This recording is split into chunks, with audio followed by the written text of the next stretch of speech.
Can we all just appreciate that panel that Horikoshi drew of Xless's face the moment Shigaraki woke up?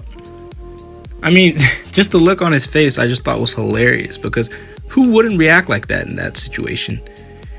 You put all of your lives on the line, you're doing everything, you come up with this crazy plan just to prevent this one man from waking up, and the guy wakes up right next to you with all his power-ups, all his OP-ness.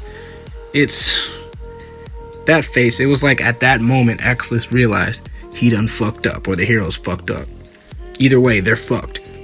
Boku no Hero Academia, My Hero Academia manga chapter 272 is titled Good Morning, and it's everything but a good morning. Well, it's a good morning for Shigaraki and the villains and the doctor and all for one, but it's a terrible morning for the heroes. In fact, this is probably there's no question. This is the most brutal chapter, most deadly, brutal, dark. This is one of the darkest chapters that we've seen since the manga started. Horikoshi has not drawn anything this destructive before. Deku City was destructive, but this chapter is brutal, man.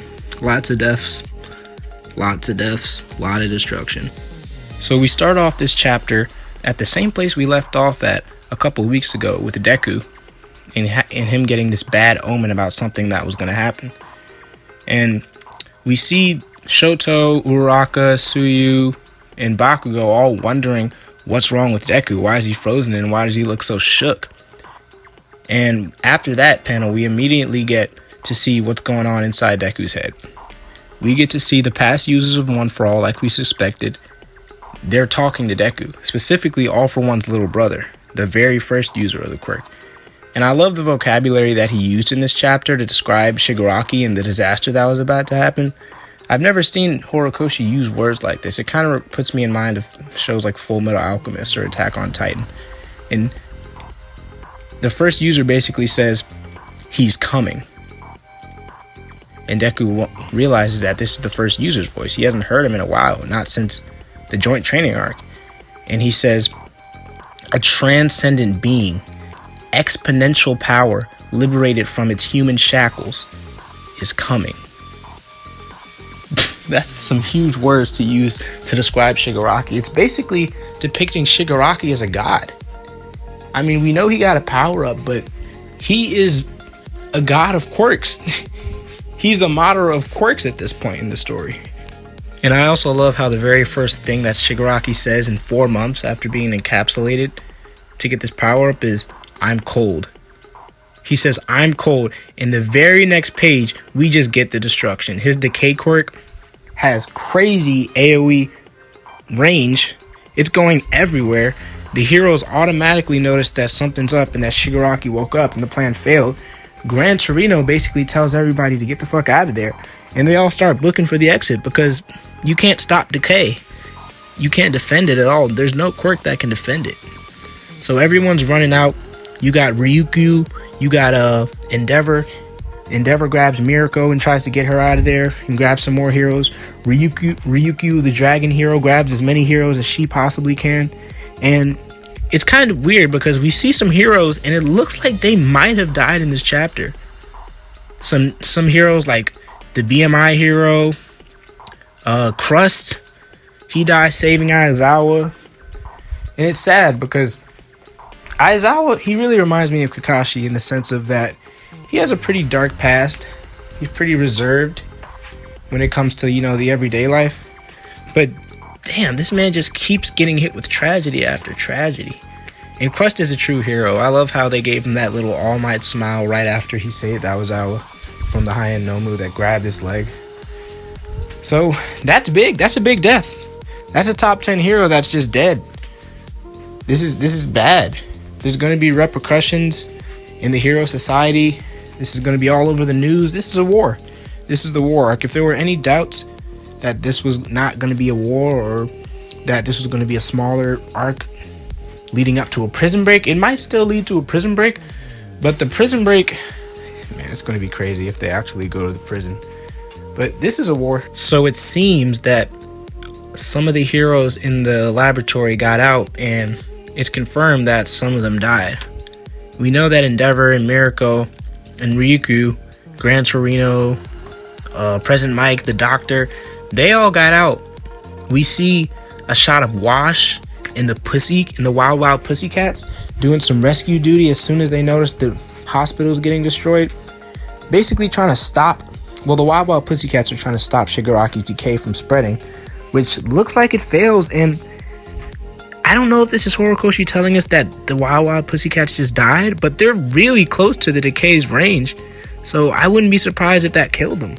And then we see a panel of Wash saving everybody by putting them in bubbles. That's another top 10 hero. So we don't know if he got out of the way before things went to hell either. And as all this destruction is just ensuing and Shigaraki's doing all this by just touching the ground from the basement, as all of this is happening, the doctor, he's loving it. He's loving every single minute of it. And once again, I love the language that Horikoshi used in this chapter, even from the doctor, when he basically described that, well, this whole war arc, everything was going in the hero's favor. We knew at some point that the villains were going to have to take the W's. And the doctor basically says, you've probably went through so much effort just for this day to stop Shigaraki. But now, by a miracle, or maybe through sheer will, which is true, Shigaraki wasn't supposed to wake up. But through some random way, through willpower, as the doctor describes it, through that shock in the water, he woke up. And just because of that shock, everything went to hell. And he calls Shigaraki, this is the coolest part of the chapter. He says, but now, by a miracle, or maybe through sheer willpower, a plus ultra Shigaraki has risen. That's crazy. That's crazy. Using the school motto to describe Shigaraki and how destructive he's become. And he follows that up by saying, and everything the heroes have built up, meaning all their plans, all their efforts, the 4 months, Hawks' plans to stop Shigaraki from being awoke, will crumble before him with a single touch. And we see in this chapter that Shigaraki's doing all this with just one hand. He's not even using both arms to destroy the city. And a large part of the city is destroyed. I don't know if they evacuated every single last civilian out of those buildings, but everyone within a radius, even the mountains behind the hospital, are destroyed. Class 1A are pretty much, they're damn near pro heroes at this point, because as soon as all this happens, their first response was to tell all the civilians to run for it. There's no time for order. There's no time for a plan. They just told them to run for their lives because things have gotten too real. We see that Deku and Bakugo were the main two telling them to run, but we see Deku go 45% full cowling, which we haven't seen yet. The last time we saw Deku in his progress, I think he was at around like 20 in the 20s or something like that. So that implies that during the winter semester, or during the winter break, that is, Deku leveled up. He's at 45%. That's almost half of All Might's power. That's a pretty significant jump.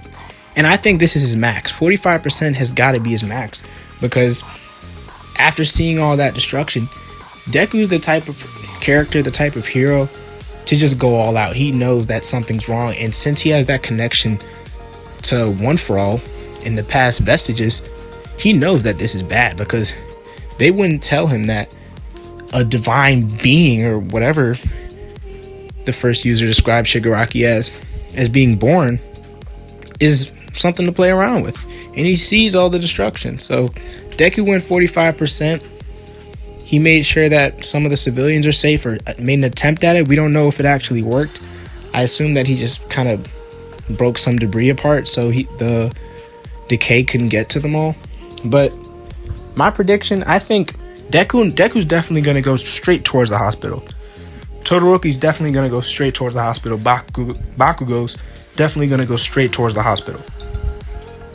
I know for a fact Bakugo's going to go, because Bakugo's not going to let Deku show him up. Bakugo's going to go straight for the hospital, because Deku has no choice. It's pretty clear, I think, that Deku's going to float in this arc. Deku's going to awaken float in this arc, and maybe he'll use it to combat a little bit of Shigaraki, but I don't see Deku fighting Shigaraki at this point. Now, my prediction has been the same for the last few weeks, and this is bad. This is bad because not only is Shigaraki up, but let's not forget Giganto Machia is up, and he's heading for Shigaraki. So my prediction stays the same. I think Gigantomachia is going to pick up Shiggy, and he's going to take him to Tartarus, and they're going to break out All for One. And then that's just going to bring this arc to a whole nother level. Once again, My Hero, it's been a banger week after week after week. We got some good character development in the last 2-3 chapters with Shigaraki, with Hawks, with Dabi, with Tokiyami, Deku. I know at least one or two of the big three, being Deku, Bakugo, or Shoto, is going to get a major moment coming up in the next few chapters. I can feel it. Whether it be Shoto seeing his dad got messed up by decay and goes off, or Deku's going to go off because he's running with straight willpower and adrenaline at this point, just like he was when he was in the Force training arc. So it's going to be interesting. This is going to be a long arc, but a prison break is definitely coming. We've kind of been flip-flopping between the mansion and the hospital, mansion and the hospital, but I think for the next few chapters, we're just going to straight up get the hospital stuff, and we're going to figure out Dabi's identity and the situation with Tokiyami and Hawks a little bit later. Gigantomachia, I could see Gigantomachia appearing in the next chapter. Maybe he just runs right through the mansion heroes that are there and runs right through Kirishima and the rest of Class 1A and the students through the forest. So yeah, never mind. I could see Gigantomachia in the mansion be focused on next chapter. Maybe for a little bit, because Gigantomachia is so fast. But man, this just makes me wonder even more. What does All for One have planned?